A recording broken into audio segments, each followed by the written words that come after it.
आप सभी लोग बाद में सुनो। ऐसा क्या हॉरोस्कोप होता है कुछ? यस और नो? ऐसा क्या कुछ हॉरोस्कोप होता है जिसको आप पढ़ने की कोशिश करते हो? फिर उसके बाद क्या होता है? पहले ये डायग्राम डायग्राम होता है। सेकंड नंबर पे क्या होता है? कुछ नंबर्स होते हैं।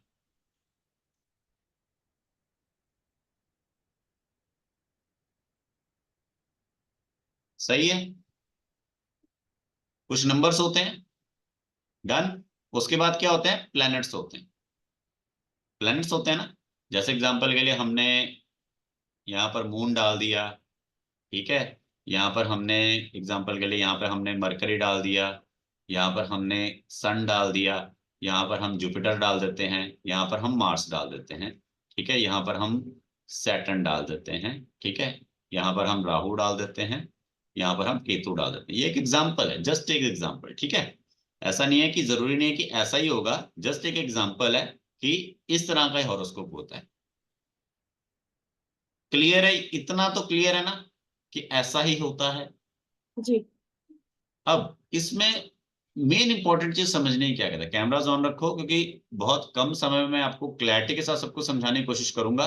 अगर अभी समझ में आ गया तो आपको आगे कभी दिक्कत नहीं आएगी, और अगर अभी भी आपने अगर ध्यान ना दिया तो आपको आगे, आप इसको कई बार सेशन लोगे तब भी आपको प्रॉब्लम रहेगी कि यार मेरे को वो मेन चीज समझ में नहीं आ रही।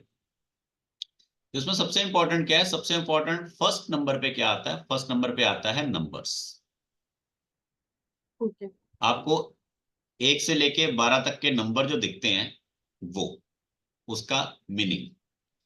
सेकंड नंबर पे क्या आता है? सेकंड नंबर पे आता है ये जो नंबर्स हैं, नंबर्स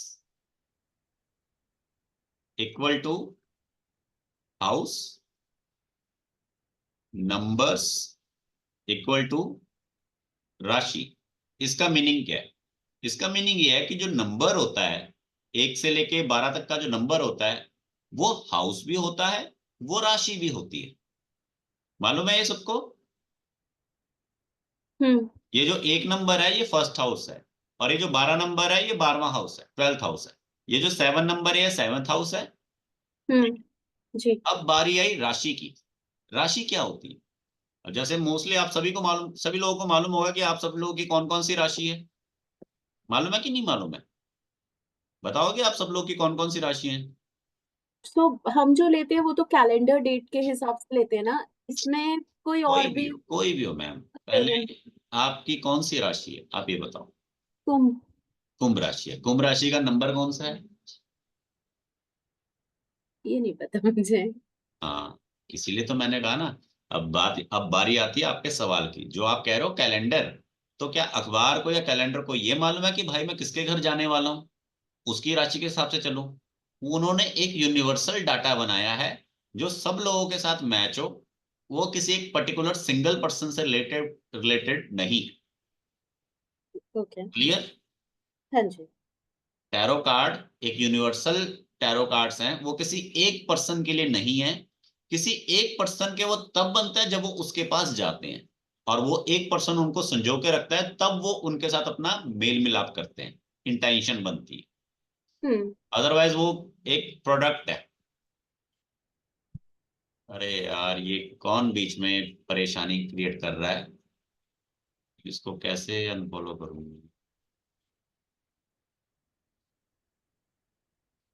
चलिए, जितना अभी तक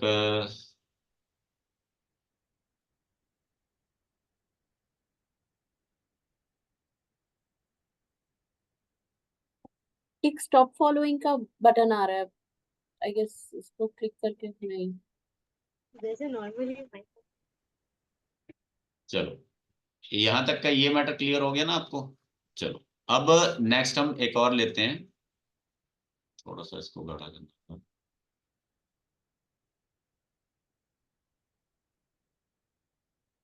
जूम कर लीजिए ना। नहीं, पहली चीज यहाँ पे मैंने आपको क्लियर कर दी। अब सेकंड चीज, पहला था बॉक्स, अब आ गई बारी राशि की। राशि क्या होती है? हम्म।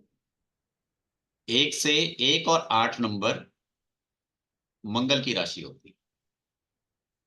2 और 7 नंबर वीनस की राशि होती है।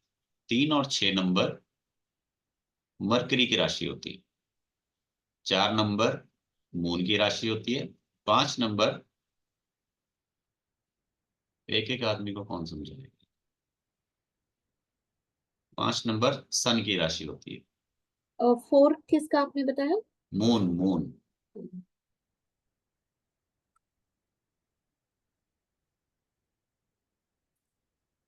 अ, 5 से पहले भी आपने कुछ लिखा है? मैम ये किसी ने ना हिला दिया। अच्छा ठीक है। ठीक है। हाँ जी। 6 7 8 हो गया, 9 एंड 12 जो है वो होता है जुपिटर। देखो हिलाओ मत यार, क्यों हिला रहे हो।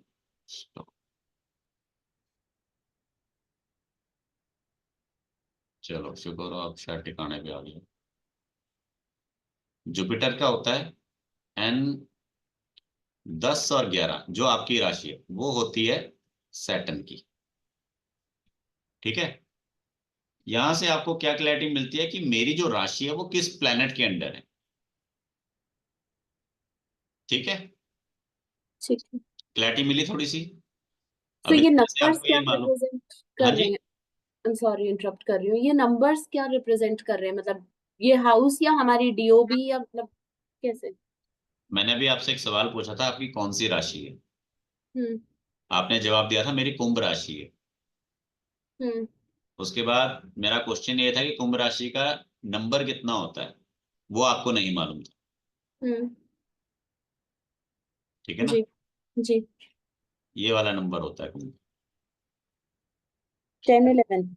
हाँ जी। ओके। बता देता हूँ, सबसे पहले मेष राशि आती है, फिर उसके बाद आपकी मेष राशि आती है, फिर आपकी वृषभ आती है। ठीक है। फिर उसके बाद आपकी कन्या मिथुन राशि आती है। ठीक है। मिथुन के बाद फिर जो 4 नंबर है वो आपकी आ जाएगी अ, कर्क राशि आ जाएगी। फिर 5 नंबर आपकी सूर्य की राशि आ जाएगी, सिंह राशि आ जाएगी। फिर 6 हम्म। नंबर आपकी कन्या आ जाएगी। फिर हम्म। 7 नंबर आपकी तुला आ जाएगी। फिर 8 नंबर आपकी वृश्चिक आ जाएगी। आपको ये गूगल पर सर्च मारना है और इनकी पिक्चर्स को ध्यान करना है कि हर एक राशि की पिक्चर क्या कह रही है, उस पिक्चर पे क्या बना हुआ है। जैसे टैरो कार्ड में आप पिक्चर को देखते हो ना, वैसे इसकी पिक्चर को ध्यान करना। 9 नंबर, फिर क्या होती है 9 नंबर, तुला, धनु, धनु। फिर 10 नंबर कन्या।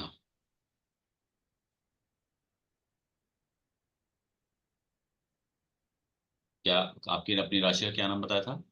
कुंभ। कुंभ। 11 आएगा ना? 11 पे कुंभ आता है, और 10 पे आता है, 10 पे क्या आता है, Capricorn. Capricorn, Capricorn, Capricorn, Capricorn, Capricorn धनु मकर। वो 9 पे आता है। जो हाथ में धनुष होता है वो 9 पे आता है। वो कुंभ। धनु होता है। धनु हाँ रहा है, 9 पे धनु है। धनु हिंदी में रुको। पे मीन आता है। स्कॉर्पियो। ये यार दिमाग से निकल गया अभी अभी। कुंभ। कैप्रिकॉन। मकर। मकर, मकर, मकर, हाँ। 10 नंबर पे मकर आता है, 11 नंबर पे कुंभ आता है। ठीक है। अब देखा जाए तो यहाँ पर एक छोटा सा, जैसे अगर मकर, ठीक है। अब यहाँ पे नंबर दिख गए 1 से लेके 12 नंबर के, ये है हम्म। राशि, और हम्म। इनका प्लेनेट ऊपर लिखा हुआ है। ठीक है। ठीक है। क्लैरिटी मिल गई। ये है हाँ। राशियां, और इनका जो प्लेनेट है ये यहाँ लिखा हुआ है। साहिल जी आप, साहिल मैम आप ऐसा मत कीजिए, बार बार हिलाइए मत, ध्यान दीजिए, नोट्स बनाइए, कोई दिक्कत हो तो पूछिए। ठीक है। ये है हमारी राशियों के नाम। इसमें से आपकी राशि कौन सी आपको फाइंड करनी होती है। अगर आपका ये सवाल हो जी मुझे यही नहीं मालूम मेरी राशि कौन सी है, तो आपको पहले अपना हॉरोस्कोप फाइंड करना चाहिए कि मेरा हॉरोस्कोप क्या है। अपना हॉरोस्कोप जब आपके पास आ जाए, देख लो, तब आपको सीखने की कोशिश करनी चाहिए। अगर आप बिल्कुल भी इंटरेस्ट नहीं ले रहे तो आप सीखने की कोशिश ही नहीं कर रहे बिल्कुल भी। तो पहले आपको अपनी राशियां मालूम होनी चाहिए, मेरी कौन सी राशि है, 12 राशियों में से मेरी कौन सी राशि है। आपको अपना हॉरोस्कोप एक बार देखना चाहिए कि यार मेरा हॉरोस्कोप देखने में कैसा लगता है। ठीक है ना, तो आप इसको सीख पाओगे। अदरवाइज आप इंटरेस्ट ही नहीं ले रहे बिल्कुल भी। आप किताब पढ़ना चाहते हो लेकिन आपको पास किताब है ही नहीं, किताब का कवर ही नहीं मालूम आपको, तो आप किताब कैसे पढ़ पाओगे? हम्म, मेरा पॉइंट समझ पा रहे हो? आपको किताब पढ़नी है बट आपके पास किताब भी नहीं है और आपके किताब का कवर का पेज भी नहीं मालूम ना, आपको टॉपिक मालूम है, तो आप कैसे उसको पढ़ पाओगे, कैसे उसमें आप मास्टर हो पाओगे? ठीक है, तो पहले आपके पास चीजें होनी चाहिए, आप उनको देखो देखो देखो, उसके बाद समझने की कोशिश करो। तो चलो, सबसे पहली जो स्टेप था हमारा वो क्लियर हो गया कि हमें राशियां और राशियों से जुड़ा प्लेनेट। अब होता क्या है हॉरोस्कोप में? हॉरोस्कोप में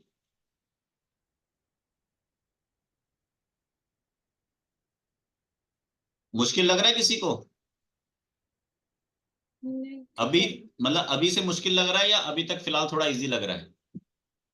अभी बेसिक सी है, अभी तो इंट्रोडक्शन भी पूरी नहीं है। हाँ, तो अब मैं आपसे ना कोई एक नंबर चाहूंगा कि आप किसी एक नंबर को फाइनलाइज करो जो हम यहाँ पर अप्लाई करेंगे। 1 से लेके 12 के बीच में कोई एक नंबर बताइए। 3। 3। इन्होंने कहा 3, हमने 3, 4, 5, 6, 7, 8, 9, 10, 11, 12, 1, 2 लिख दिए। समझ आ गया? कहाँ पे लिखेंगे ये नंबर्स? हाँ जी। कहाँ लिखेंगे, मतलब आप कह रहे हो ना लिख लिए तो। नहीं नहीं नहीं, मैं कह रहा हूँ समझ आ गया। हाँ जी।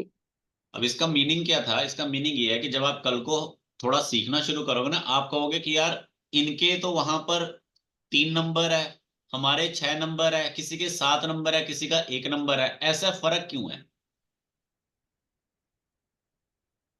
क्वेश्चन आएगा ही डिफरेंट दिमाग में। हाउसेस में, डिफरेंट हाउसेस में। नहीं नहीं, यहाँ फर्स्ट में फर्क आएगा तो बाकियों में भी अपने आप आ जाएगा। फर्स्ट कहाँ? सॉरी, मैं कहीं कुछ मिस कर गई हूँ शायद। बिल्कुल मिस कर गए हो। मैंने 3 नंबर बोला, उसके बाद आपने कहा बाकी वो नंबर्स कहीं लिखे हैं क्या? मैंने ये आगे बढ़ा दिए। आपको ये चार्ट नहीं दिख रहा मैम? आपको स्क्रीन दिख रही है मैम? एक सेकेंड। स्क्रीन दिख रही है, पर वो जहाँ आपने वो राशियां लिखी थी ना। एक वो सेकेंड, ये पेज है। नीचे उसके लिखे हैं क्या? हाँ, उसके बाद ये सेकंड पेज है।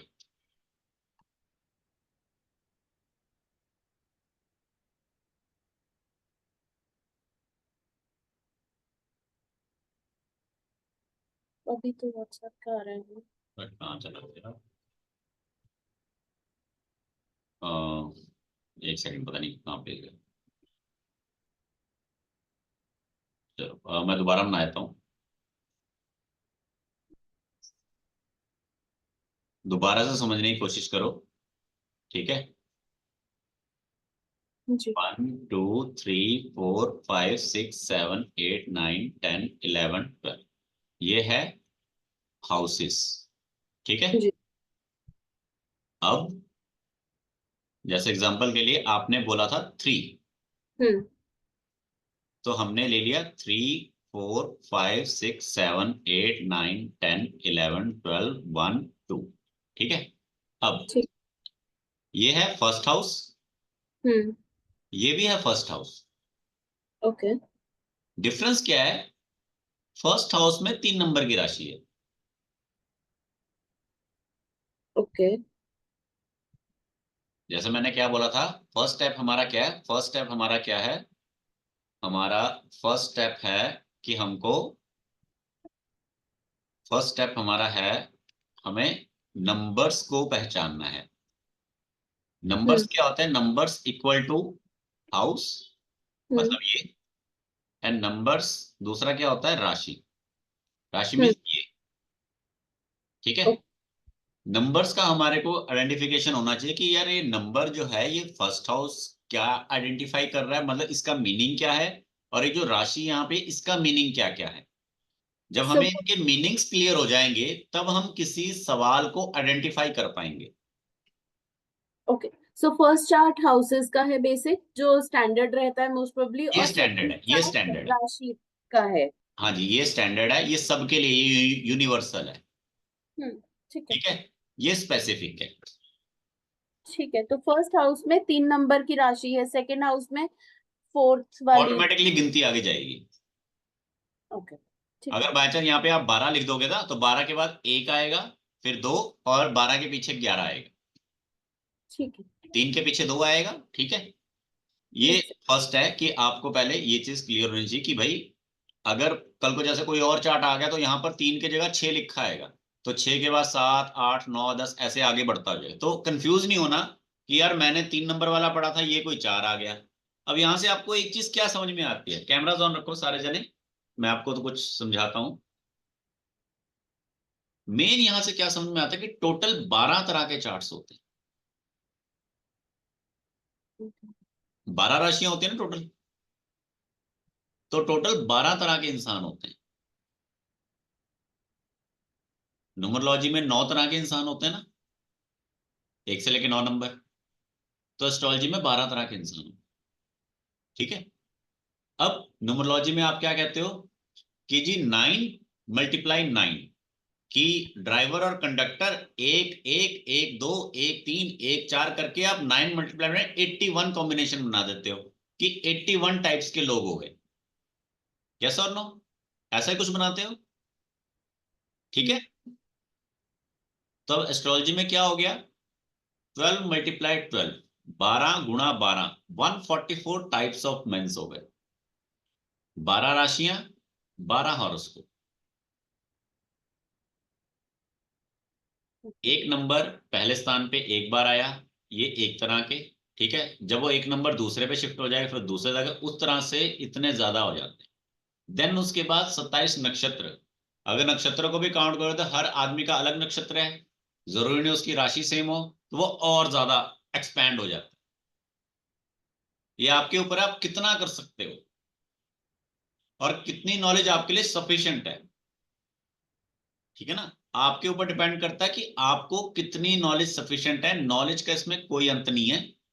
ये आपके ऊपर डिसाइड करता है सामने वाले की क्वेश्चन क्या है और उसकी क्वारी आप कितनी जल्दी सॉल्व करते हो और कितना जल्दी उस क्वारी को पकड़ते हो। ठीक है, अभी तक जितना बताया क्लियर हो गया, राशि एंड हाउस क्लियर।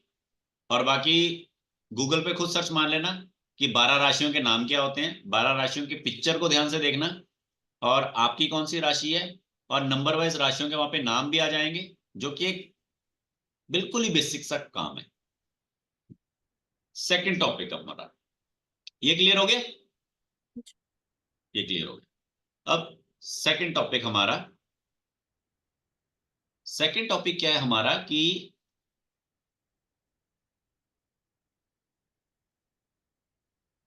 हर बार ये चार्ट मैं आपके सामने ला रहा हूं, क्यों ला रहा हूं पता है, ताकि आपको इसकी आदत हो जाए। अदरवाइज अगर बहुत सारे ट्रेनर्स ऐसे होते हैं जो इस चार्ट को हाफ क्लास हाफ कोर्स निकलने के बाद दिखाते हैं,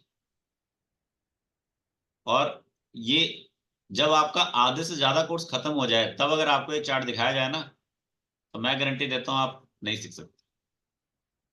ये वही हो जाएगा कि आधे से ज्यादा कोर्स निकल गया और बाद में स्टूडेंट को कहा जा रहा है कि अब तुम्हारा प्रैक्टिकल है, करके दिखाओ क्या आता है तुम्हें। तो भैया आज तक तो हमने किताब ही पढ़ी है, इंस्ट्रूमेंट तो कभी हाथ में पकड़े नहीं। ठीक है, और जो आदमी शुरू से इंस्ट्रूमेंट पकड़ के बैठे जिसने कभी किताब नहीं पढ़ी है वो सब कुछ करके दिखा देगा। ठीक है, चलो अब हाउस इक्वेशन। अब जैसे अब यहाँ पे टैरो वाले बैठे हैं तो मैं टैरो की भाषा में बात करूंगा। ठीक है, अब मैं मेरे पास जैसा व्यक्ति होता है मैं उसके हिसाब से उनको समझाने की कोशिश करता हूँ। ठीक है ना, अब टैरो में आप क्या करते हो, सामने वाले आदमी से एक सवाल पूछते हो, वो आपको सवाल बताता है, आप फिर कार्ड्स निकालते हो, कार्ड में जो आपको दिखता है उसके अकॉर्डिंग आप एक्सप्लेन करते हो। राइट, यहाँ पे ऐसा नहीं होता, यहाँ पे ये होता है सामने वाला आदमी सवाल करता है, जो उसने सवाल किया है उस सवाल के अनुसार आपने पर्टिकुलर एरिया को फोकस करना है। यहाँ पे टैरो जैसा नहीं है कि कोई भी एक कार्ड निकला है तुम्हारी किस्मत का उसे हम बताएंगे कि क्या है। यहाँ पे ऐसा नहीं कि तुम्हारी किस्मत में क्या है, यहाँ पे यह कि भैया सामने तुम्हारी किस्मत पड़ी है, हमने पढ़ के बतानी है। ठीक है, इसीलिए टैरो में अगर सेम सवाल 10 बार पूछा जाए तो आंसर अलग अलग आता है। लेकिन एस्ट्रोलॉजी में आप सेम सवाल 10 बार पूछोगे तो वो कोई नंबर इधर उधर नहीं हो रहा, वो वहीं पे ही है, वो कुंडली सेम है, वो वहीं पे ही है, वो कहीं नहीं बदल रही। हाँ, पढ़ने वाला व्यक्ति जरूर बदल रहा है, तो वो बात अलग है कि अगर कोई आपको मिसगाइड कर। ठीक है। अब हाउसेस की बात करें तो फर्स्ट हाउस क्या होता है, कोई यहाँ पर बताना चाहेगा टेक्स्ट में या फिर माइक ओपन करके? फर्स्ट हाउस क्या होता है, कोई बताना चाहेगा? या फिर अगर टैरो की भाषा में जो आपका फर्स्ट कार्ड होता है वो क्या बताता है, कोई बता सकता है? बताइए, जो टैरो करते हैं वो बताइए, आपको टैरो में जो आपका फर्स्ट कार्ड होता है वो क्या बताता है? फूल कार्ड होता है। क्या बताता है, मीनिंग क्या है उसका? मनमौजी बच्चा। हाँ जी। मनमौजी बच्चा। New beginnings. हाँ, यहाँ पे न्यू बिगनिंग लिखी है। ठीक है। और फूल, और सेल्फ, गुड। सिखा रही हूँ। अब देखा जाए तो आपको मालूम है, बस वो कभी सही दिशा में नहीं लगाया गया। कल को अगर आप मुझसे सीखना शुरू करते हो ना तो आपको लगेगा कि यार मुझे तो आती थी, बस मैंने कभी अप्लाई नहीं किया। या जैसे हमें पता था कि हमारे पास क्या है, बस हमने कभी घमंड नहीं किया कि हमारे पास ये सब है। मैं कहता ना, घमंड नहीं किया मैंने कि ये सब मैं जानता हूं, बस मुझे पता था। ठीक है। अब जैसे यहाँ पे इनोसेंट लिखा है, सेल्फ लिखा है, फूल लिखा है, बिगिनिंग लिखा है, तो इन सब से आपको क्या समझ में आ रहा है? वन वर्ड, ये चारों चीजें इसमें आ गई। बच्चे पागल भी होते हैं, फूल भी होते हैं, उनको पता नहीं हम क्या कर रहे हैं। इनोसेंट होते हैं। न्यू बिगिनिंग, एक बच्चा, एक न्यू बिगिनिंग ही होती है। आप दो जन थे, दो से तीन हो गए, एक बच्चा आया तभी तीन हुए, न्यू बिगिनिंग। ठीक है। इनोसेंट होता है, दिमाग नहीं होता, नहीं होता। एंड क्लैरिटी मिली, पहला पॉइंट। सेकंड, सेकंड जो होता है, सेकंड का मतलब होता है एड ऑन। यहां पे मैंने अपनी भाषा में एड ऑन लिख दिया है क्योंकि इससे हम बहुत सारी चीजों को जोड़ सकते हैं। बहुत ज्यादातर लोग सेकंड हाउस को मनी बोलते हैं, तो व्यक्ति का दिमाग फोकस हो जाता है, अच्छा मनी, इसको अच्छे से पढ़ना है मैंने, और बाद में उसी को पढ़ने की कोशिश करता रहता है, उसकी मनी पता नहीं कहाँ है, दिखती ही नहीं है। जबकि वो होता है एड ऑन। आपका बैंक बैलेंस 10,000 से 20,000 हो गया, क्या हुआ, मनी बढ़ी या एड ऑन हुई? Add on.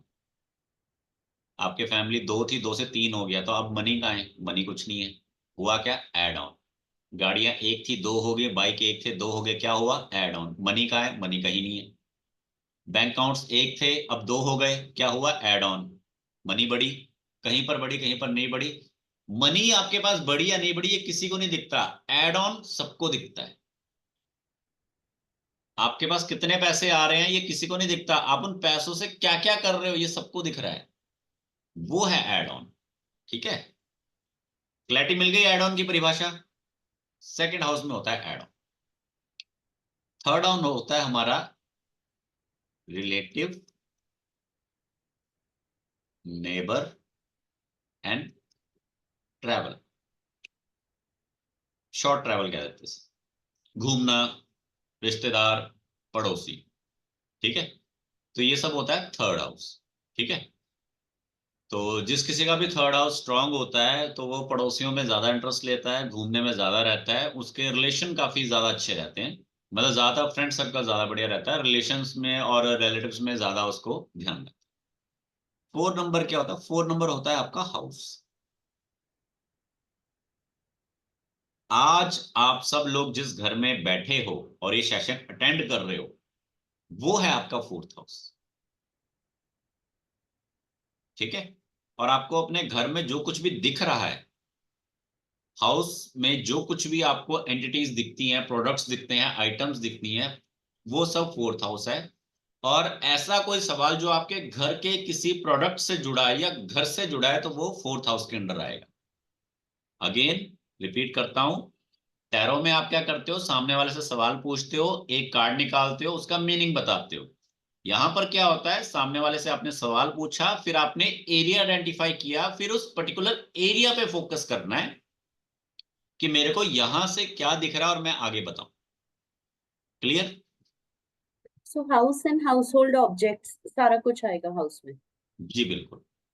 जैसे फर्स्ट में बेबी है तो वो हाउस में नहीं, सेकंड में एड ऑन है तो वो हाउस में मैंने काउंट नहीं किया, थर्ड में रिलेटिव्स हैं तो रिलेटिव्स अपने घर होते हैं, नेबर्स अलग होते हैं, ट्रैवल बाहर है, फोर्थ में जो हाउस है तो हाउस में हाउस से जुड़ी हर कोई चीज, हाँ हाउस मीन्स से जुड़ी हर कोई चीज आएगी, हाउस से जुड़ा जो कुछ भी है, हाउस में जो कुछ भी आपको नजर आ रहा है। बाद में अभी जब आप पूरा चैप्टर पढ़ोगे ना फिर आपको पता लगेगा कि कुछ चीजें एक दूसरे के साथ इंटरलिंक कर रही हैं।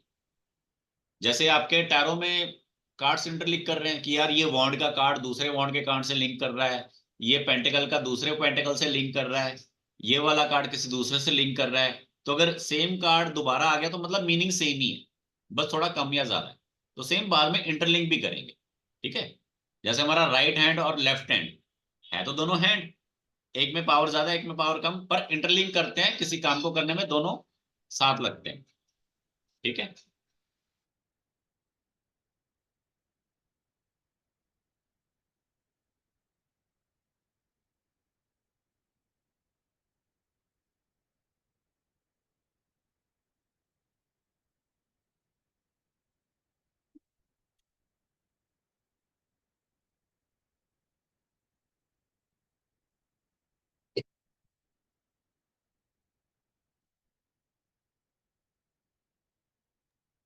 सॉरी, किसी का अभी तक कोई क्वेश्चन या डाउट है तो पूछिए, मैं नहीं तो फिर आगे बढ़ता हूँ।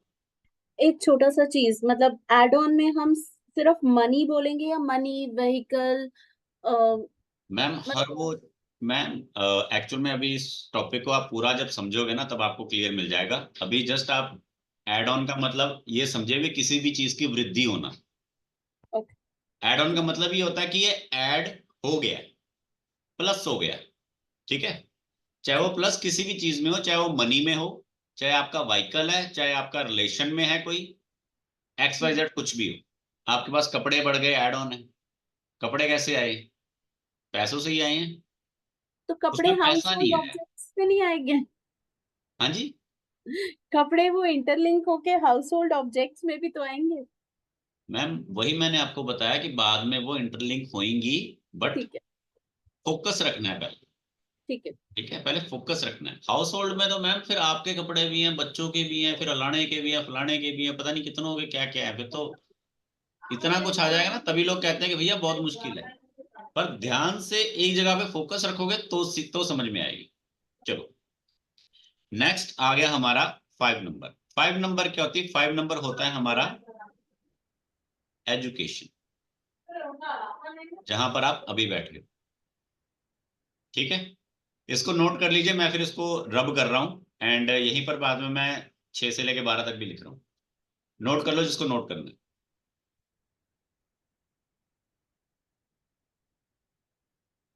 डन। हम्म।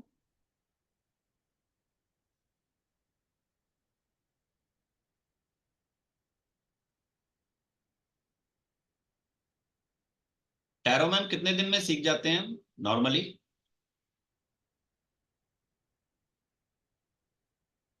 किसी का पास इसका आंसर है, टैरो कितने दिन में सीख जाते हैं हम नॉर्मली? यहाँ पे टैरो वाले बैठे हुए हैं, बताइए कितने दिन पता में नहीं, सीख मैंने जाते हैं हम कभी टैरो? सीखा नहीं है।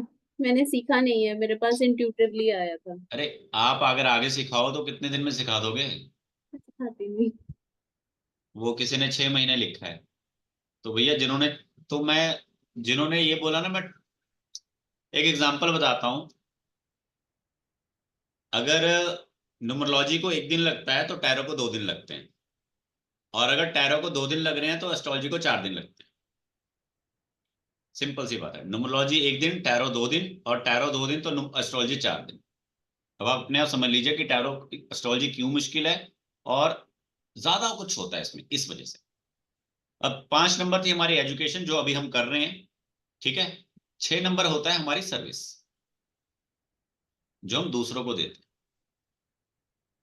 7 नंबर होता है हमारा पार्टनर, इसे आप अपनी भाषा में लिख सकते हो। 8 नंबर होता है हमारा ऑकल्ट, इसे हम लिख सकते हैं सीक्रेट। ठीक है। 9 नंबर होता है हमारा हायर एजुकेशन और ट्रैवल। 10 नंबर होता है हमारा बिजनेस।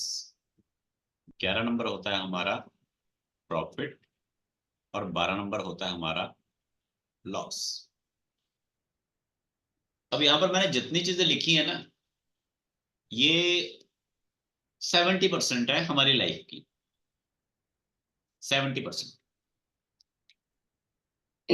अब इसमें जब तक आप खोदोगे नहीं, खोदोगे नहीं का मतलब समझ रहे हो? समझ में आ रहा है? जब तक आप खोदोगे नहीं, खोदोगे नहीं मतलब जब तक आप एफर्ट नहीं डालोगे तब तक आपको और डिटेल नहीं मिलेगी। साहिल जी, ये क्या कर रहे हैं आप? सर स्क्रीन देखने की कोशिश करती हूँ, वो हाथ चल जाता है, मेरे को समझ नहीं आ रहा है पेन कहाँ से चल रहा है। मैं भी वही सोच रहा हूँ। अब मेरे को समझ में ये नहीं आ रहा कि भैया यहाँ से बंद कहाँ से होता है। सर अब ये मैं समझने के लिए उसको जूम करती हूँ तो वो कोई सॉरी बात सर, अब मेरे को समझ कोई बात दिखाई नहीं दे रहा है एक्चुअली। कोई बात। लाइटनिंग की थोड़ी प्रॉब्लम है यहाँ पे। मतलब जो मैं पढ़ा रहा सर, हूँ वो समझ में नहीं आ रहा या फिर ये? Sir sir admin privileges sir मैं पहली बार डिसेबल कर रही हूँ, करिए। मुझे थोड़ा मुश्किल हो रहा है, मुझे नहीं समझ आ रहा। राशि मुझे पता थी अपनी, लेकिन बाकी अब समझ कोशिश करूंगी सर, कोशिश बाद में करो। नोट्स पढ़ मैंने के। दोबारा बता देता हूँ मैंने क्या बताया। मैंने ये बताया कि ये जो डायग्राम आप देख रहे हो ना, 1 से लेकर 12 तक नंबर लिखे हुए हैं, हाँ जी सर। ये नंबर्स जो होते हैं ये डिपार्टमेंट्स होते हैं जो हमें ये ओके। बताते हैं कि हमें पर्टिकुलर हॉरोस्कोप में एरिया को कैसे डिफाइन करना है। लाइक 5 नंबर तक मैंने बता दिया। 6 नंबर होता है सर्विस, 7 नंबर होता है पार्टनर, ठीक है, हाँ 8 जी हाँ नंबर जी होता है aperture secret, 9 number higher education, 10 number business, 11 number profit, 12 number loss. ठीक है। हाँ जी हाँ जी। अब दूसरी भाषा में समझो। आप कभी मॉल गए हो? आप में से आप लोग मॉल घूमने गए होंगे। हाँ जी सर। आपको कैसे पता होता है कि जो फिल्म वाली टिकट है या जो फिल्म थिएटर है वो टॉप फ्लोर पे है या फिर टॉप से थोड़ा एक नीचे है? तो वहाँ लिखा होता है, तो मैम वही मेंशन्ड यहाँ होता पे है। भी लिखा हो। ठीक है। ओके। सेम वही चीज यहाँ पर मैंने आपको लिख दी है कि भैया यही देखना है अगर इस एरिया को देखना है। ऐसा तो नहीं कि आप ग्राउंड फ्लोर पे रह के अपना मूवी का एरिया देख रहे हो कि कहाँ गया मेरा सर मूवी का एरिया, कहाँ है। सर लेकिन हर किसी की राशि में ये नंबर्स नहीं होते ना, वो हाउसेस मूव हुए होते हैं। यही वो तो तो आप मेरे को गलती समझ कर आ रहे गया हो। कि आप वही आप सर गलती कर रहे हो कि ये आपने समझ आ ध्यान गया, से नहीं 5 देखा। नंबर एजुकेशन का है, लेकिन वो अगर उस इंसान का 5 नंबर हिला होगा, मतलब कि जहां अब 5 नंबर है लेकिन वहां पे उस इंसान का 11 होगा, तो वो तो उसके बर्थ ऑफ डेट के हिसाब से होगा ना कुछ। आपने देर से ज्वाइन किया या आपने ध्यान नहीं किया, इसीलिए वही चीज सर मैं मैं रिचा मैम को अच्छे से समझा रहा था। Richa ma'am point note out किया जो मैं आपको मैं क्लैरिटी से समझा रहा था, हाँ जी। जो इन्हें अब क्लियर नहीं हुआ, वो इसीलिए आपको मैंने अच्छे से क्लियर करवाया था। ये देखो, ये है पेज नंबर, ठीक है। यहाँ पर मैंने क्या बताया है, ये है हाउस और ये है स्पेसिफिक किसी पर्सन की राशि। 12 तरह के हॉरोस्कोप बनेंगे जो आप कह रहे हो कि हिला होगा। ये 5वां हाउस है। 5वें हाउस पे यहाँ पे 7 नंबर है। यहाँ पे कोई भी नंबर हो सकता है 1 से लेके 12 तक। ये बेसिक है कि पहले हाउस को देखने का। ये नॉर्मल है 1 से लेके 12 तक, ये नॉर्मल है, ये सबका एक जैसा है। ये एक्चुअल में कोई हॉरोस्कोप नहीं है, ये जस्ट उसको पढ़ने का एक तरीका है। उसके बाद किसी पर्टिकुलर पर्सन की कुंडली होती है, उसको फिर देखा जाता है। आप लोग डायरेक्ट कुंडली पे अप्लाई करने की कोशिश करते हो कभी कभी, इसलिए आप कंफ्यूज हो जाते हो। पहले आपको ये सिंपल वाला पढ़ना पड़ता है, ठीक है। हाँ जी सर। कोई डाउट नहीं, कोई दिक्कत वाली बात नहीं। कल को जब हम अच्छे से अगर सीखेंगे ना, जैसे किसी ने अगर सीखना होगा अच्छे से, तो वहां पर हम एक एग्जाम्पल कुंडली सामने रखेंगे, उस एक एग्जाम्पल कुंडली के ऊपर ही आपको सारी क्लासेस करा दी जाएंगी, चाहे वो एग्जाम्पल कुंडली आपकी खुद की हो या आपके फैमिली मेंबर की। ठीक है। तो आपको थोड़ा ज्यादा समझ में आएगा कि हाँ यार ये क्या चीज है। नहीं तो ऐसे जब आप, मैं वही बात कह रहा हूँ, आपके पास किताब नहीं है और आप किताब के पास फ्रंट पेज नहीं है और आप चाहते हो कि मैं उस किताब, आप चाहते हो मैं उस स्टडी में मास्टर बन जाऊं, तो पहले आपको वो किताब रखनी होगी अपने पास। आपको अपना कुंडली और अपना हॉरोस्कोप अपने पास अपने सामने रखना होगा, तब जाके आप उसमें अच्छा कर पाओगे। ठीक है। रिचा मैम, आपको क्लियर हो गया अभी तक जितना बताया? हाँ जी। ठीक है। साहिल मैम, आपका आपका मैम नाम क्या है आपका? मैं तो नाम ही नहीं आपका मेरे को पता लग रहा है। साहिल ही आपका नाम, मतलब बेटे का नाम तो होगा, मे बी शायद अकाउंट। सर नहीं, मेरा अपना नाम साहिल है सर। ओके ठीक है। तो साहिल आई एम मैम साहिल आपको, मैम हाँ इटसेल्फ। ठीक है ठीक आई है। Am a teacher. Good good good. Teacher हो फिर तो मैम बहुत अच्छे से समझ जाना चाहिए आपको, इजीली पता सर लगे। नहीं सर, ये एक ऐसा सब्जेक्ट है मेरे को बार बार नहीं समझ आता। चलो कोई बात नहीं, कोई बात नहीं, आप Sir, ठीक है। sir, you have given control over your screen sharing. That is the reason. Please disable screen sharing to others. Screen तो सर मैंने शेयरिंग कर देखिए आप, मैं लिखित डाला है. You have given me permission to draw the line. नहीं Do you सर, see आप the line I have drawn? Sir option नहीं आ रहा है, वही मैं देख रहा हूँ कि यहाँ पर ऑप्शन नहीं आ रहा। ठीक है सर, बाद में चेक कर लीजिए. हाँ बाद ओके. में चलो, हम आगे करते हैं, अपने टॉपिक के ऊपर आगे बढ़ते हैं, ठीक है ना। टॉपिक के ऊपर अभी हम आगे बढ़ते हैं। ये चलो, नेक्स्ट हमारा अगला, नेक्स्ट आगे बढ़ते हैं हम। अगला क्या है? फर्स्ट था हमारा हाउस। हाउस हमारे नहीं बदलते, सबके सेम रहते हैं। सेकंड था हमारा राशि। राशि हम सबकी जो है, जैसे मैंने आपको बताई थी, अगेन यहाँ पे रिपीट लिख देता हूँ। 1 और 8 नंबर हमारी मार्स की राशि होती है। 2 और 7 नंबर वीनस की होती है। 3 और 6 नंबर मरकरी की होती है। 4 नंबर मून की होती है। 5 नंबर सन की होती है। 9 और 12 हमारी जुपिटर की। एंड 10 और 11 सैटर्न की। तो यहां से आपको यह पता लगता है कि आपकी राशि का प्लैनेट कौन सा है। ठीक है, राशि का प्लैनेट कौन सा है, इतनी जानकारी हमारे को बहुत जरूरी होती है, ताकि हमारे को एक बेसिक पता लग सके कि हम किस प्लैनेट के अंडर आते हैं। एक बहुत बड़ा क्वेश्चन है कि आप लोग जो एस्ट्रोलॉजी सीखना चाहते हो, आप 9 में से जो 7 प्लैनेट्स हैं, राहु केतु को छोड़ के, राहु केतु भी बाद में इंपॉर्टेंट रोल प्ले करते हैं, बट पहले 7 प्लैनेट्स, कि आप 7 प्लैनेट्स में से किस प्लैनेट के अंडर आ रहे हो। और सेकंड क्वेश्चन ये आता है कि वो प्लैनेट जिसके अंडर आप आ रहे हो वो अच्छा है या नहीं। अब ये सब जानने के लिए तो सीखना पड़ेगा ना। Got it? जी। तो आप में से जिसकी भी राशि जो भी है, 1 से लेके 12 के बीच में होगी, जैसे इन्होंने भी बताया कि मेरी कन्या कुंभ राशि है 11 नंबर, तो ये सैटर्न के अंडर आते हैं। ठीक है। अब बाकी लोगों की कौन कौन सी राशि है, अब जिसकी जो भी राशि होगी उसके हिसाब से देखा जाएगा कि वो किसके अंडर आता है, किसके अंडर नहीं आता। अब जैसे एग्जाम्पल के लिए, जो 11 नंबर कुंभ राशि सैटर्न है, तो सैटर्न का मतलब क्या होता है? शनि, शनिदेव। अब शनि के बारे में आपको ये मालूम है कि त्रिदेव के बाद शनिदेव को दिव्य दृष्टि प्रदान की गई थी फ्यूचर देखने की, ताकि वो लोगों के उनके अच्छे बुरे कर्म का रिजल्ट दे सके। ये स्टोरी सुनी किसी ने? तो बाय डिफॉल्ट हम क्या कहते हैं कि अगर एस्ट्रोलॉजी फील्ड में आपको आना है तो आपका शनि अच्छा होना चाहिए बाय डिफॉल्ट, या आपकी राशि आपकी शनि की हो। अब यहां पर शनि में आप क्या क्या देख सकते हो, ये एग्जाम्पल है। अब जरूरी नहीं कि बाकी सब लोग ये सोचे कि यार मेरा तो शनि नहीं है तो मैं नहीं कर सकता, नहीं, कर सब सकते हो। सबसे पहले या तो 10 या 11 नंबर का हॉरोस्कोप होना चाहिए, मतलब कि यहां पर 10 या 11 नंबर लिखा होना चाहिए, पहली बात। दूसरी चीज, आपकी राशि, आपकी राशि जो है वो 10 या 11 नंबर की होनी चाहिए। इसका मतलब क्या है कि जो मून है, जो मून है वो आपके मून, जो मून मून साइन है वो आपका 10 या 11 नंबर में होना चाहिए। ठीक है। और तीसरा जो पॉइंट हम देखते हैं वो ये देखते हैं कि चाहे आपका हॉरोस्कोप किसी भी नंबर का हो, चाहे आपका राशि कोई भी हो, बट आपके हॉरोस्कोप पे शनि अच्छा बैठा होना चाहिए। ठीक है। ओके। अब इन तीनों चीजों को देखने के लिए तो एक एग्जाम्पल चाहिए, एग्जाम्पल कुंडली होगी तभी पता लगेगा, बट हम नॉर्मली वैसे समझ लेते हैं। ठीक है। ये मैंने एक वैसे आपको बात बोली कि शनि अगर अच्छा होगा तो पर्सन जो है कुंडली में, हॉरोस्कोप में अच्छा करता है। ठीक है। अब जैसे एग्जांपल के लिए मान लीजिए 11 नंबर का हाउस है, तो 11 के बाद यहाँ 12 आएगा, 1 2 3 4 5 6 7 8 9 10 आएंगे। यही नंबर मैंने पहले भी बताए थे, ठीक है। जी। इसलिए बता रहा हूँ कि जैसे वो साहिल मैम कह रहे थे कि 5 नंबर, यहाँ पे 5 नंबर हिला हुआ है एजुकेशन का, तो यहाँ अब 3 आ गया 5 की जगह, तो नंबर कोई भी आ सकता है, ठीक है। क्योंकि अभी तक आपको कंप्लीट नॉलेज नहीं आई, क्योंकि अभी तक आपने प्लैनेट्स नहीं समझे।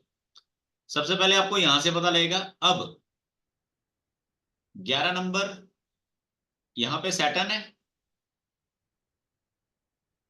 11 नंबर ये सैटर्न का एरिया है, हाँ जी। 10 नंबर ये सैटर्न का एरिया है, ये जुपिटर का एरिया है, ये मार्स का एरिया है, ये वीनस का एरिया है, ये मरकरी का एरिया है, ये मून का एरिया है। इससे तो क्लैरिटी मिल रही है ना कि ये भी नहीं समझ में आ रहा किसी को। अब ये जो मैंने यहाँ पर लिखा है, क्या ये आप लोगों को क्लियर है? हाँ जी। और ये जो मैंने लिखा है ये इसी कंसेप्ट के ऊपर है, चाहे तो आप मिला लो। अब आपको क्या समझ में आ रहा है कि अगर किसी का 11 नंबर का हॉरोस्कोप है तो उसका जो एजुकेशन का एरिया है वो मरकरी के अंडर आ रहा है, मरकरी के अंडर आ रहा है, बाय डिफॉल्ट मरकरी के अंडर आ रहा है। और उसका ऑकल्ट का जो एरिया है, ऑकल्ट का एरिया वो भी उसका मरकरी के अंडर आ रहा है। तो यहां पर क्या समझ में आ रहा है कि education plus occult, note down करो, मैंने 8वें हाउस में ऑकल्ट लिखवाया था और मैंने 5वें हाउस में एजुकेशन लिखवाया था। नोट डाउन है, यहां पर एजुकेशन लिखवाया था और यहां पर मैंने ऑकल्ट लिखवाया था। एग्जाम्पल दे रहा हूं पढ़ने का, सीखने का, कि अगर आपके पास जैसे मान लो 11 नंबर की आपके पास ये कुंडली आ गई, अभी प्लेनेट कोई मेंशन नहीं किया मैंने, आपके पास एक कुंडली है जिसके ऊपर टॉप पे 11 नंबर लिखा था यहां पर, ठीक है। क्वेश्चन ये है कि जी क्या ये व्यक्ति ऑकल्ट में अच्छा हो सकता है, या क्या हम ऑकल्ट करना चाहिए, या फिर इसको क्या प्रोफेशन आगे करना चाहिए, एक्स वाई जेड। तो यहाँ पर हम ऑकल्ट का अगर देखना तो कैसे देंगे, तो पहले तो शनि की बात थी 11 नंबर, फिर उसके बाद हमने देखा एजुकेशन में मरकरी, और एजुकेशन में मरकरी, ऑकल्ट और एजुकेशन दोनों आपस में रिलेट कर रहे हैं, तो ऑकल्ट की एजुकेशन इसको रिजल्ट देगी, ठीक है। प्लस ऑकल्ट की एजुकेशन जो रिजल्ट देगी। अब ये एक बात और बताइए मेरे को, ऑकल्ट लाइन में हमारे पास लोग किस तरह के आते हैं? 2 ऑप्शन देता हूं, सुखी या दुखी। दुखी, ज्यादातर दुखी आते हैं जिनके दुखी, खुद की प्रॉब्लम्स होती हैं वो हाँ फिक्स हाँ करनी समझ गया समझ गया मैं। सुखी या दुखी, 2 ऑप्शन, ठीक है। और अगर इसको हम दूसरे भाषा में पूछें तो फायदे वाले या नुकसान वाले? किस सेंस में फायदा नुकसान? अरे जैसे सुख और दुख है, वैसे ही मतलब प्रॉफिट वाले या लॉस वाले, किस तरह के लोग हमारे पास आते हैं ज्यादा ऑकल्ट लाइन पे? लोग जिनको लॉसेस होते हैं वही आते हैं, जिनके पास पैसा भरपूर है वो कभी आते ही नहीं। जिनको कोई दुख होता है, कोई लॉसेस होते हैं, कोई परेशानी होती है, वो आते हैं, ठीक है। तो यहाँ इस एरिया में मैंने लॉस लिखवाया है। अब ये तीनों आपस में लिंक कर रहे हैं, तीनों आपस में लिंक कर रहे हैं, 5वां 8वां और 12वां घर लिंक कर रहा है आपस में। ये लिंकेज जो है ये आपको एक अच्छा एस्ट्रोलॉजर बनाती है कि आपको कैसे सामने वाले को एक लॉजिक के थ्रू बताना है कि भैया ये बनेगा नहीं बनेगा, होगा नहीं होगा, क्या करेगा, ठीक है। इसीलिए जो सैटर्न 10-11 नंबर वाले जो हॉरोस्कोप होते हैं उनके लिए एस्ट्रोलॉजी एस्ट्रोलॉजी या फिर ऑकल्ट साइंस का जो फैक्टर होता है ना बहुत अच्छा माना जाता है बाय डिफॉल्ट। प्लैनेट्स की पोजीशन बाद में देखी जाती है, प्लैनेट बाद में, क्योंकि प्लैनेट बीच में ऐड ऑन कर दूंगा फिर और ज्यादा बड़ा कंसेप्ट हो जाएगा, सब्जेक्ट और बड़ा हो जाएगा, ठीक है। किसी को इसमें अब तक जितना पढ़ाया उसमें से कुछ पूछना तो पूछो, क्योंकि और अगर मैं और ज्यादा पढ़ाऊंगा तो आपके लिए थोड़ा हेडिक हो जाएगा, और ज्यादा आप नहीं समझ पाओगे अभी। एक बिल्कुल चीज मैं मुझे आप सो जो आपने फर्स्ट हाउस में 11 लिखा तो वो लिखना अभी आप सिखाओगे ना, कौन सा नंबर कहाँ से क्यों आता है, किस हाउस में क्यों आएगी वो राशि का, वो आप सिखाओगे। आपने बोला था कि 11 और 10 वाले या तो उनकी राशि होनी चाहिए या फर्स्ट हाउस में 11 या 10 में से कोई नंबर आए तो वो इन चीजों में आ सकते हैं। हाँ, एक और चीज जो आप कह रहे हो ना कि इन चीजों में मतलब मैं सिखाऊंगा, आपने बोला कि वहां पे 10 या 11 लिखना है वो मैं सिखाऊंगा। एक्चुअली में वो मैं नहीं सिखाऊंगा, वो आप खुद बनाओगे। नहीं मतलब कहाँ कौन सी प्लेसमेंट और हाँ कैसे बिल्कुल, शुरू वो होगी वो आपको ऑटोमेटिक है, ऑटोमेटिक। हम सब लोग अलग अलग बर्थ टाइम पे पैदा हुए हैं। हम्म अगर आपके, अगर मान लीजिए आपके अड़ोस पड़ोस में आगे एक दिन में भी 2 बच्चे पैदा हुए हैं, तो अलग अलग टाइम जोन पे पैदा हुए हैं। तो अलग हम्म अलग टाइम जोन पे पैदा होते हैं, तो प्लैनेट्स की मूवमेंट आगे पीछे रहती है, तो ऑटोमेटिकली प्लेसमेंट बनी होती है। उसमें हम कोई छेड़छाड़ नहीं करते, वो सॉफ्टवेयर में अपनी डिटेल्स डालनी है, क्लिक करना है, आपको कुंडली बन के तैयार है। ठीक है। उसमें तो मैंने भी कुछ नहीं बताना क्या करना है, आपने भी कुछ नहीं बताना, जस्ट उसको रीड करना है। जैसे हम स्कूल जाते हैं बच्चे के एडमिशन कराने, हम टीचर्स को ये नहीं कहते कि बुक्स आप प्रिंट करके दोगे, हम ये कहते हैं कि बुक्स आपके यहाँ से मिलेंगी। टीचर का काम सिर्फ पढ़ाना होता है, तो बुक्स बनी बनाई मिलती हैं, टीचर सिर्फ उसे पढ़ाता है। तो हॉरोस्कोप बने बनाए मिलेंगे आपको। आपने डिटेल्स डाली, आपने अपनी डिटेल डाली, आपने अपने बच्चे की डिटेल्स डाली, क्लिक किया, हॉरोस्कोप रेडी, ठीक बना है। बनाए। सिर्फ उसको पढ़ना है, ठीक है। उसको पढ़ा, और उसके बाद फिर उसको अच्छे से देखा कि यार क्या है क्या नहीं है, जो भी इसमें, ठीक है। सर एक क्वेश्चन है सर। अब जैसे ये एक इन्होंने एक हॉरोस्कोप यहाँ पर एक शेयर किया हुआ है। जी जी सर, पूछिए पूछिए, मैं आप ही का ये हॉरोस्कोप खोल के बैठा हूँ। तो ये हॉरोस्कोप के हिसाब से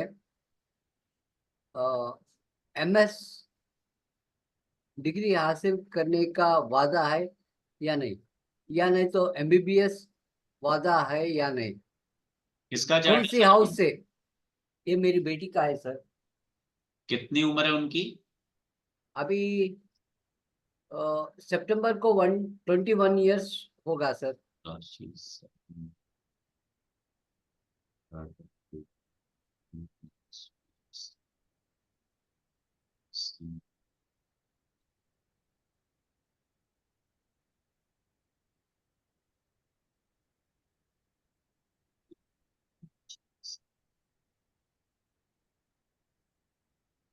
घर से दूर रहती है क्या?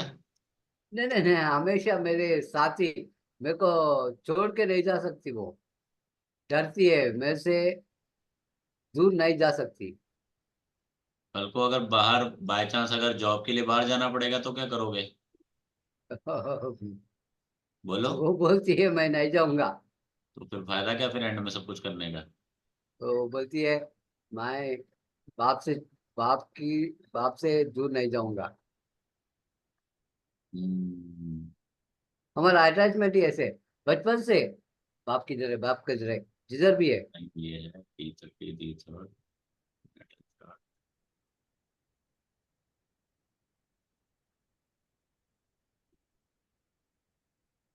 हाँ सर, है इसमें, जो आप कह रहे हो वो हो जाएगा, हो सकता है। MBBS और MS। हाँ बिल्कुल है सर। MBBS है। हाँ जी, हाँ जी, कर सकते हैं। एंड मैं presently she is doing BSc second year nutritionist. I asked her to write because of my personal issues. She could not write NEET. If she write NEET, she will be successful. I have confidence. Because of my problems, she dropped it. But अब क्या हो गया, degree में आए। Now she says I want to become a professor. So I said इनका भी do Kumbh MB राशि है। कुंभ राशि, एग्जैक्टली से कुंभ राशि। ठीक है, इनका भी कुंभ राहु राशि है। एंड क्षेत्र इस विचार। लड़की के पैदा होने के बाद आपके घर में काफी चेंजेस आए होंगे, लाइक फाइनेंशियल स्टेबिलिटी आनी चाहिए, आई होगी। Absolutely correct sir. और ये लड़की ना एक लक्की गर्ल है, जैसे हम कहते हैं ना कि जिस घर जाएगी अच्छा करेगी। यस, हमारे एंड फैमिली में मेरी लड़की, मेरी बेटी हाँ, लकी गर्ल। पर शी इज शादी अ के लिए लकी। मना करती होगी, शादी नहीं करनी मैंने। ऐसा नहीं। इसकी शादी माता जल्दी नहीं पिता। होगी। हाँ, शादी जल्दी नहीं होगी। इसकी शादी जल्दी एक्सेप्ट, नहीं होगी, या तो मना करेगी, या तो जल्दी शादी शादी जल्दी नहीं होगी। Except you sir, except you. Focus करें रिचा मैम, यहाँ जरा ध्यान दें, आपको राशि कैसे फाइंड करनी है वो समझाता हूं मैं अभी। यहाँ पर देख रहे हो जो उन्होंने एक एग्जांपल शेयर किया है, फोकस करो इसको। सर देख रहे हो अगर? सर हमें दिखाई नहीं दे रही वो इनकी एग्जाम्पल। इनका एग्जांपल दिखाएं। चैट बॉक्स में उन्होंने शेयर किया है, आपको उसको ओपन करके चेक करना है। वहां पे फर्स्ट टॉप पे जो चार्ट है जिसपे नेटल चार्ट लिखा है, राशि लिखा है, सेकंड हिस्से में फर्स्ट हाउस में KEAS लिखा है, और फिफ्थ हाउस में MO और MA लिखा है 11 नंबर के साथ। MO का मतलब है मून, 11 नंबर का मतलब है कुंभ। तो मून जहां भी बैठा होता है वो आपकी राशि होती है। और जो लोग कुंभ वाले होते हैं वो पढ़ने में अच्छे होते हैं, क्योंकि उनका काम ही होता है एजुकेशन को और नॉलेज को ग्रैब करना ज्यादा से ज्यादा। Correct, sir. ठीक है। सर एक बार दोबारा बताओगे, जो बोला एक बार रिपीट करोगे, वो चार्ट जूम कर रही थी। सर मेरी राशि भी कुंभ ही है, मैं अच्छी साहिल बात बोल है। रही हूँ। मैं Oh, तभी तो कह super, रहा हूँ कि super. By default occult science में वही लोग आएंगे जो सैटर्न के अंडर आते हैं। जो सर मुझे शनि के किसी अंडर ने आते हैं कहा वही था, लोग आएंगे। सो आई शोड माय राशि टू समबडी, अपना कुंडली दिखाया, उन्होंने कहा आप ऑकल्ट साइंसेज में चले जाओ। और मेरे को अभी सच्चाई ये है कि मैं बहुत कंफ्यूज हो जाती हूँ जब कोई, जैसे मैंने ये आपके कहने पे चैट में देखा, बट आई गेट कंफ्यूज कि मैं शायद ही कर पाऊँ, मेरे मन इस ये काम करने का कॉन्फिडेंस नहीं है।